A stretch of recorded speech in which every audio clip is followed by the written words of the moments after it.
नमस्कार बच्चों। मैं प्रभात हमारे हमारे अपनी YouTube चैनल मैथ्स बाय प्रभात पर आपका स्वागत करता हूं। आज हम आपके लिए एक और नई क्लास लेकर आए हैं। जो दिल्ली पुलिस की हमने क्लास चालू की है, सीरीज चालू की है हमने दिल्ली पुलिस के लिए। तो आज हम एक और नई क्लास लेकर आए हैं नए क्वेश्चनों के साथ। तो चलिए क्लास शुरू करते हैं।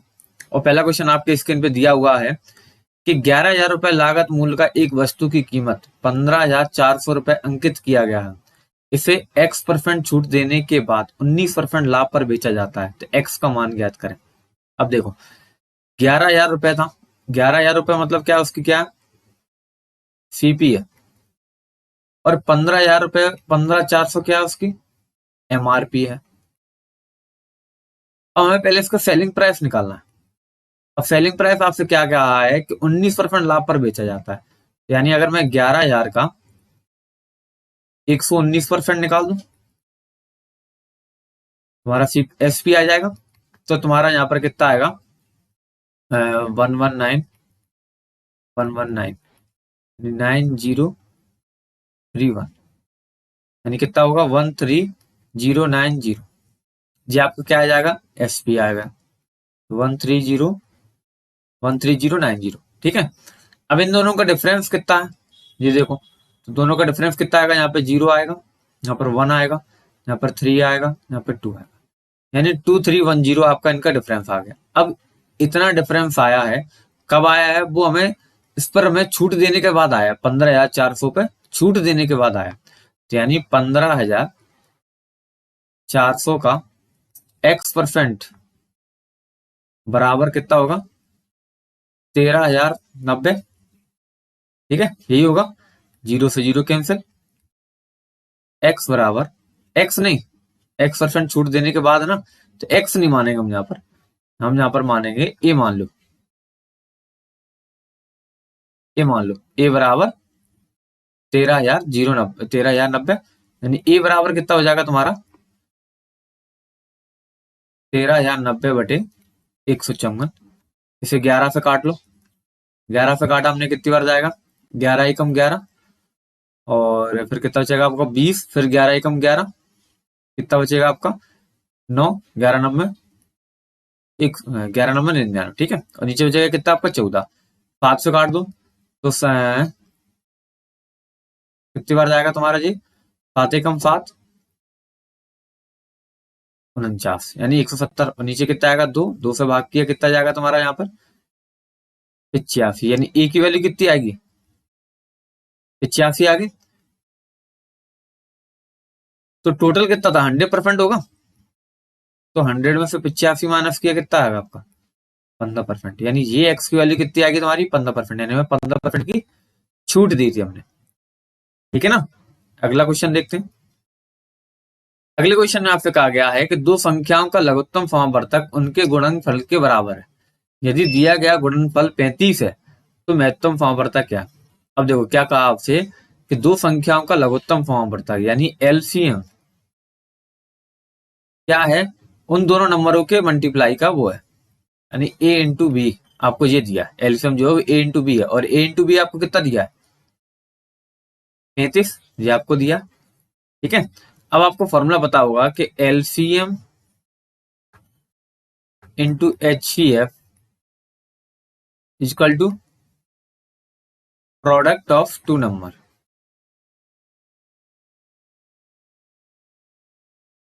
ठीक है। प्रोडक्ट ऑफ टू नंबर मतलब क्या, कि ए इंटू बी और LCM into H C F. ठीक है। अब एलसीएम कितना था हमारा 35, एच सी एफ हमें निकालना है, और ए इंटू बी कितना दिया हमें 35। तो 35 से 35 कट गया, तो H C F equal to कितना आ गया 1।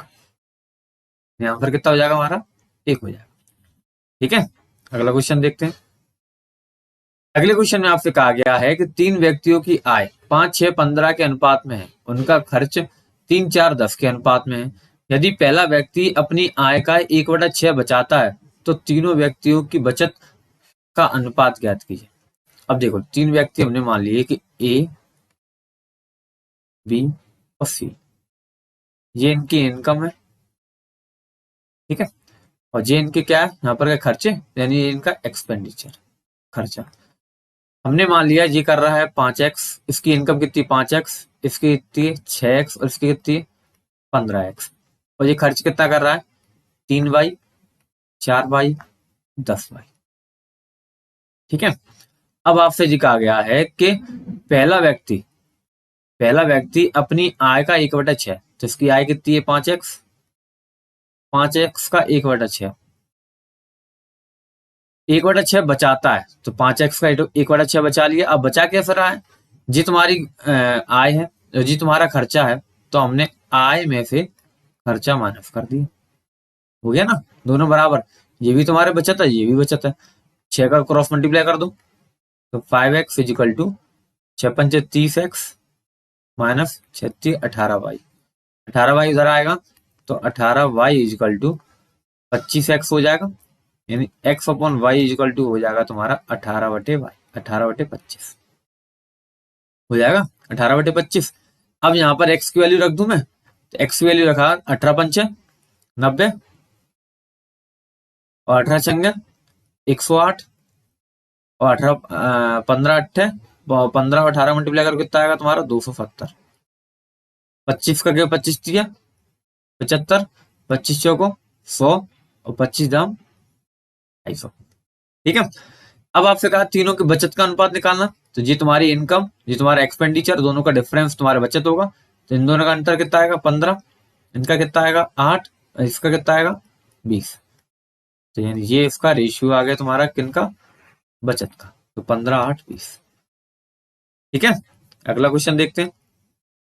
अगले क्वेश्चन में आपसे कहा गया है कि 2500 को दो भागों में इस तरह विभाजित करें कि ताकि प्रत्येक हिस्से का 5% साधारण ब्याज की दर पे दोनों का मिश्र धन 6 वर्ष और 4 वर्ष के बाद एक समान हो।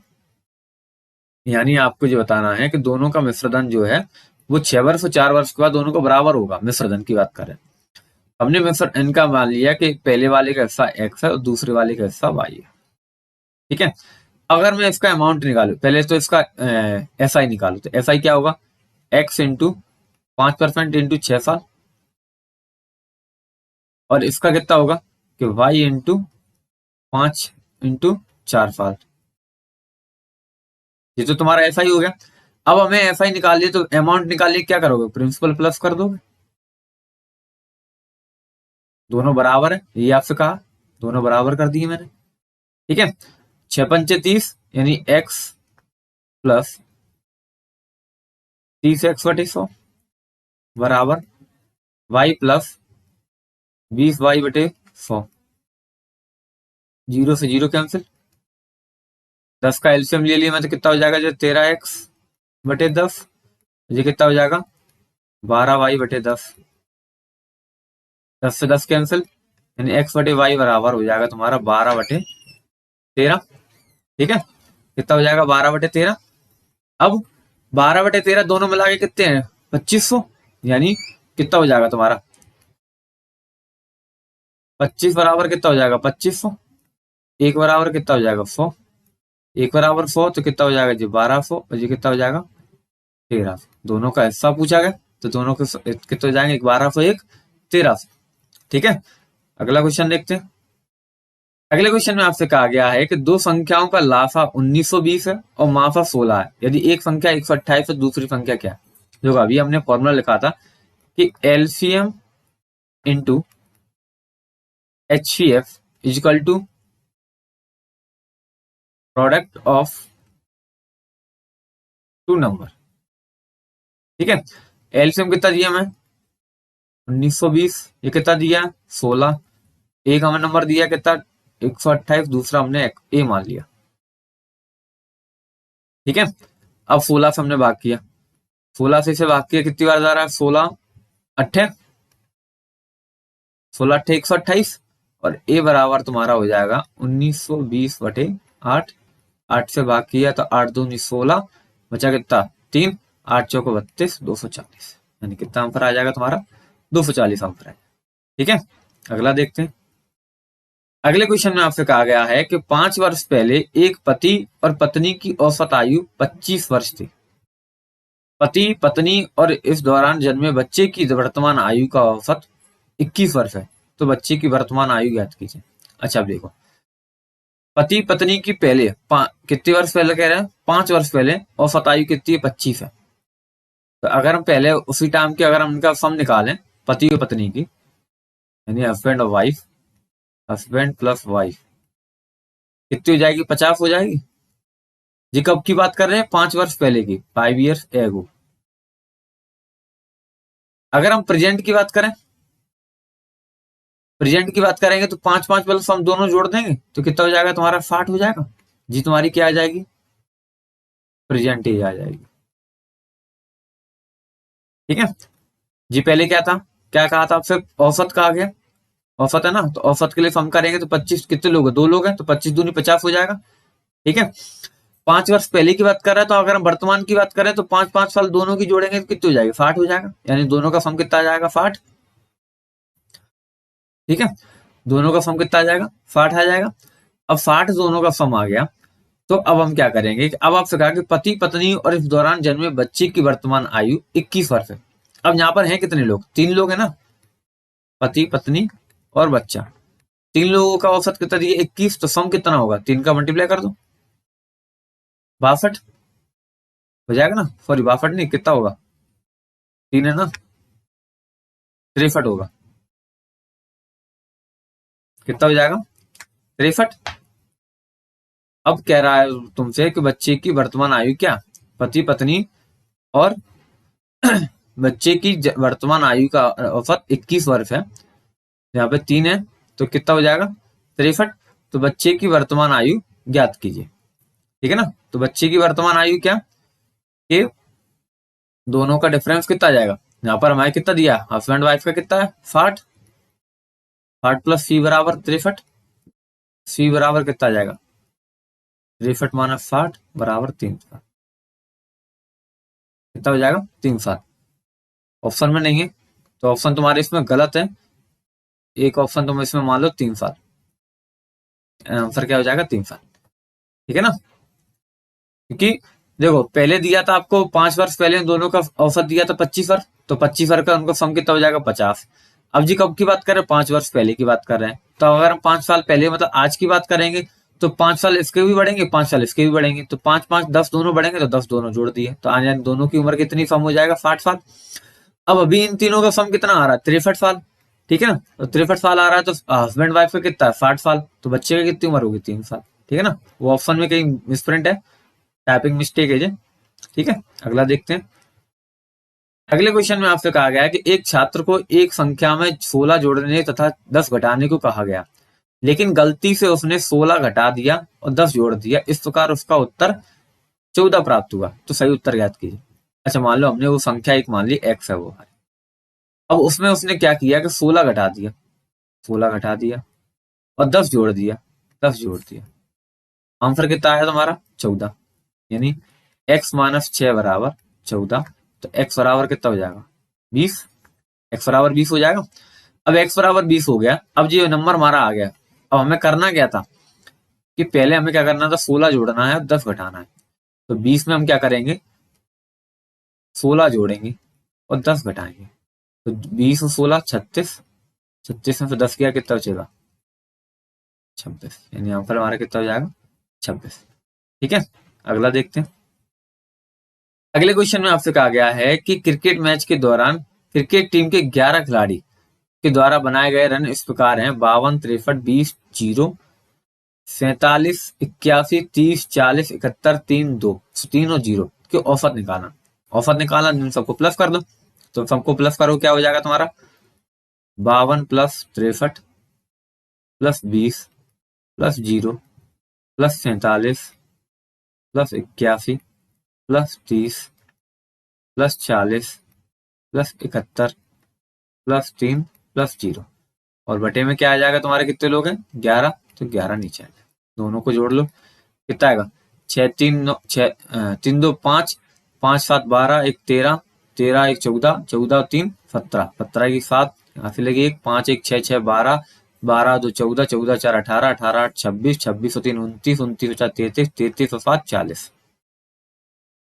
40 बटे 11, 11 से भाग किया तो 11 तिया 33 बचे 7, 11 पत्ते 77, कितना आंसर आ जाएगा, 37, यानी इनका औसत कितना आएगा, 37 आएगा।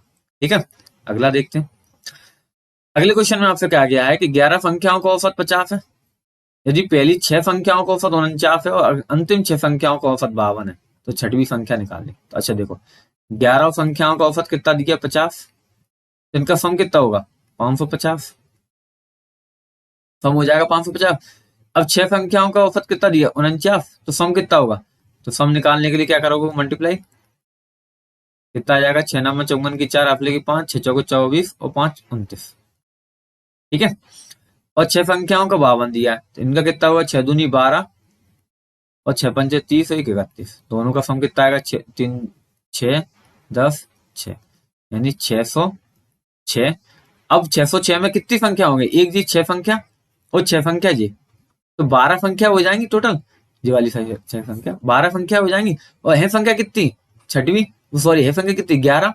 यानी एक आपकी एक संख्या 2 बार काउंट हुई होगी, तो 2 बार काउंट हुई होगी तो हम 11 उसमें से माइनस कर दे रहे हैं, तो वो संख्या निकल के आ जाएगी। कितना है जी? 550 में से कितना जाएगा जी? 56 आ जाएगा। 56, यानी वो छठवीं संख्या आपकी कौन सी है? 56 है। ठीक है। अगला देखते हैं। अगले क्वेश्चन में क्या कहा आपसे कि दो संख्याओं का महत्तम समावर्तक 12 है और लघुत्तम समावर्तक 120 है, तो उन संख्याओं का अनुपात 2:5 है तो वे संख्याएं क्या है? यह आपको निकालना है। ठीक है। तो देखो, अभी आपको मैंने फॉर्मूला बताया था कि HCF multiply LCM equal to होता है प्रोडक्ट ऑफ टू नंबर। ठीक है ना। अब HCF कितना दिया मैं? 12। LCM कितना दिया? 120। नंबर हमारे क्या है? 2:5 का अनुपात है। तो अनुपात है यानी इनका नंबर क्या हो जाएगा? हमने 2x और 5x मान ली। इनका हो जाएगा 2x इंटू 5x। ठीक है। अब देखो, 12 इंटू 12 इंटू 10, इसको ऐसे तोड़ लिया मैंने 120 को, जो हो जाएगा तुम्हारा 10x²। 10 से 10 गया, x बराबर कितना आ जाएगा? 12। जब x बराबर 12 आ जाएगा तो तुम्हारे नंबर क्या हो जाएंगे? तुम्हारे 12 दूनी 24 और 12 तीय 36। दोनों नंबर कितने हो जाएंगे हमारे? 12 दूनी 24, 12 तीय 36। सॉरी, 12 पंचे 60। सॉरी, 12 पंचे 60 हो जाएगा। 12 पंचे 60 और 5 है, मैं 3 का मल्टीप्लाई करके। ठीक है। 12 दूनी 24, 12 पंचे 60। ठीक है। अगला देखते हैं। अगले क्वेश्चन में आपसे कहा गया है कि यदि दो गोलकों का पृष्ठीय का अनुपात 4:9 है तो उनके आयतनों का अनुपात क्या होगा? अच्छा देखो, सबसे अच्छे क्वेश्चन है जी। आपको पृष्ठीय क्षेत्रफल दिया गया, तो पृष्ठीय क्षेत्रफल में क्या होता है कि आप देखो उसका अगर पावर देखें हम, इनकी अगर वो देखें कि आखिरी में क्या लगते हैं, या तो मीटर स्क्वायर होगा या सेंटीमीटर स्क्वायर होगा। स्क्वायर आता हमेशा। ठीक है। अगर हम वॉल्यूम की बात करें, यहाँ पर क्या निकालते हैं? हम एरिया निकालते हैं। यहाँ पर क्या निकालते हैं? वॉल्यूम। वॉल्यूम की बात करें तो उसमें क्या होगा? या तो मीटर क्यूब होगा या सेंटीमीटर क्यूब होगा। तो मतलब क्या है, आपको यहाँ पर क्या दिया है? 4 और 9 दिया और पृष्ठीय का अनुपात दिया, मतलब क्या है? एरिया दिया आपको। तो एरिया मतलब क्या है? इनका स्क्वायर हुआ है। तो इनका अगर हम स्क्वायर रूट कर दें तो कितना हो जाएगा? 2 3। जी आपके क्या आ जाएंगे? या तो मैंने रेडियस मान लो, गोला गोला गोला कहें तो उनका रेडियस हो जाएगा। ये आपका क्या है? एरिया हो गया। अब एरिया में चाहे आप टोटल सरफेस एरिया मान लो चाहे सरफेस एरिया मान लो, क्योंकि रेशियो में हमेशा ऐसे ही होता है। और जब इनका वॉल्यूम निकालने की बात कही जाए तो इनका क्यूब कर देते हैं, तो 2 का क्यूब कितना हो जाएगा? 8। और 3 का क्यूब कितना होगा? 27। यहाँ पर कितना आ जाएगा? 8:27। जब कभी रेशियो की बात हो ना, तो हमेशा देख लो कि उसमें क्या किया गया। अगर एरिया पूछा जाएगा तो उनका स्क्वायर करेंगे, वॉल्यूम पूछा जाएगा तो उनका क्यूब करेंगे। अगर आपसे सीधे सीधे रेडियस है, उस एक ही चीज पूछी गई जो सेंटीमीटर में है, तो उनका कुछ नहीं करेंगे, वो सीधा सीधा निकाल देंगे। ठीक है ना। अगला देखते हैं। अगले क्वेश्चन में आपसे कहा गया है कि 30 परिणामों का औसत 20 है और अन्य 20 परिणामों का औसत 30 है, तो सभी परिणामों का औसत कितना होगा? तो देखो, आप कभी ऐसा मत करना कि इसका औसत उसका औसत जोड़ के 20 और 30 50 कर दो। ऐसे कभी नहीं करते। पहले सम निकालते हमेशा। तो सम निकालेंगे, 30 और 20 का कितना होगा? 30 इंटू 20 कितना आएगा? उसका 600। फिर 20 का 30 है, तो 20 इंटू 30 कितना आएगा? 600। तो दोनों का सम कितना हो जाएगा? 1200। और नंबर कितने हो गए आपके? ये 30 है और ये 20 है, तो टोटल कितने हो जाएंगे? 50। अब हम 50 का इसमें भाग दे देंगे। 50 का भाग दिए कितना आ जाएगा? 24। यहाँ पर कितना आ जाएगा? 24। अभी आपका कितना रहा था? 50। कभी ऐसा नहीं करना डायरेक्ट डायरेक्ट उसका HCF एवरेज जोड़ दें, वो ऐसा कभी नहीं करेंगे। ठीक है। अगला क्वेश्चन देखते हैं। अगले क्वेश्चन में आपसे कहा गया है कि एक पिता अपने पुत्र की आयु से दोगुनी आयु का है, तो पिता व पुत्र, ये फादर है, ये सन है। अगर मैंने सन की उम्र एक्स मान ली तो पिता की उम्र कितनी हो जाएगी? 2x। 20 वर्ष पूर्व पिता की आयु पुत्र की आयु की 12 गुना अधिक है। 20 वर्ष पूर्व की बात कर रहा है, यानी 20 वर्ष पहले की बात कर रहा है, तो 2x माइनस 20, और ये कितना हो जाएगा? x minus 20। पुत्र की आयु का 12 गुना है, तो पुत्र की आयु का 12 गुना होगा। ठीक है, सॉल्व करो इसे। तो 2x minus 20 equal to, bracket खोला हमने, कितना हो जाएगा? 12x माइनस 240, तो 240 इधर, इधर कितना हो जाएगा तुम्हारा? 10x इक्वल टू 220, यानी x इक्वल टू कितना आएगा? 22। यानी पुत्र की उम्र कितनी होगी तुम्हारी? 22 साल। तो पिता की उम्र कितनी हो जाएगी? 44 साल। ठीक है ना, पिता की उम्र कितनी हो जाएगी? 44 साल। अगला क्वेश्चन करते हैं। अगले क्वेश्चन में आपसे कहा गया है कि यदि एक पाइप एक टंकी को 8 घंटे में भरता है, यानी कोई ए पाइप मान लिया हमने, उसे कितने घंटे में भर रहा है? 8 घंटे में। और एक कोई बी पाइप है, दूसरा पाइप उसी टंकी को 10 घंटे में खाली कर रहा है, तो खाली कर रहा है यानी माइनस, तो माइनस 10 घंटे। तो दोनों पाइप एक साथ खोल दिया है, तो टंकी को पूर्ण भरने में कितना समय लगेगा, जो आपको बताना। तो देखो, 8 और 10 का एलसीएम कितना होगा? 40, यानी 8 की रेट कितनी आ जाएगी? ये 5, इसका कितनी आएगी? माइनस की 4। और दोनों मिलकर भरेंगे तो मिलकर क्या है? जी 5 भर रहा है, जी 4 खाली कर रहा है, तो दोनों मिलकर कितना करेंगे? एक भरेगा। एक भरेगा तो पूरा भरने में फिर कितने समय लगेगा? 40 घंटे लगेगा उसे, 40 घंटे। ठीक है, चलिए आज के लिए इतने रखते हैं। मिलते हैं आपको नई क्लास में नए क्वेश्चनों के साथ। अगर आपको इस क्वेश्चनों में कोई परेशानी हो, कोई भी दिक्कत हो, तो आप हमसे पूछ सकते हैं। ठीक है, और अगर ग्रुप में मैंने इसको डिस्क्रिप्शन में ग्रुप का लिंक डाल दिया, तो आप वो मेरा ग्रुप भी ज्वाइन कर सकते हैं। वहां पे भी आप आके कुछ कोई परेशानी, कोई भी क्यूरी हो, तो आप हमसे पूछ सकते हैं। तो ठीक है, चलिए मिलते हैं पर आपको नई क्लास में नए क्वेश्चनों के साथ। आज के लिए इतना ही। Okay, good bye.